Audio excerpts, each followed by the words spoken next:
যারা দেশের অর্থনীতিকে পঙ্গু করে দেশকে অকার্যকর করতে চায় তারাই দেশজুড়ে ধ্বংসযজ্ঞ চালিয়েছে বলে অভিযোগ করেছেন ১৪ দলের মুখপাত্র আমির হোসেন আমু। সকালে সাম্প্রতিক সহিংসতা ও অগ্নিসংযোগে ভস্মীভূত রাজধানীর মহাখালীতে সেতু ভবন ও দুর্যোগ ব্যবস্থাপনা অধিদপ্তর পরিদর্শন শেষে এই অভিযোগ করেন তিনি। আমু বলেন, ছাত্ররা বারবার জানিয়েছে ধ্বংসযজ্ঞের সাথে তারা জড়িত নয়, তারপরেও দুর্বৃত্তরা এই ধ্বংসযজ্ঞ চালিয়েছে।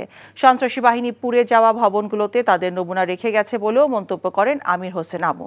রাষ্ট্রের স্থাপনার উপর আঘাত করে রাষ্ট্রের উপরেই আঘাত করতে চেয়েছে বিএনপি জামায়াত উল্লেখ করে ওয়ার্কার্স পার্টির সভাপতি রাশেদ খান মেনন বলেন, তাদের দ্রুত শাস্তির আওতায় আনতে হবে। যে সমস্ত কর্মকাণ্ড সংঘটিত হয়েছে এগুলি সম্পূর্ণভাবে জনগণের বিরুদ্ধে, দেশের বিরুদ্ধে।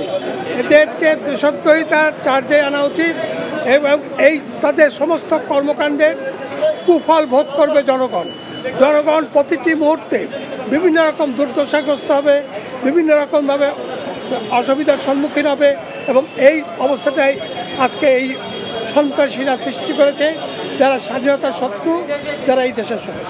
এখন জন্ম সনদ দিয়ে খোলো বিকাশ স্টুডেন্ট অ্যাকাউন্ট। নিজের বিকাশ নিজে কর।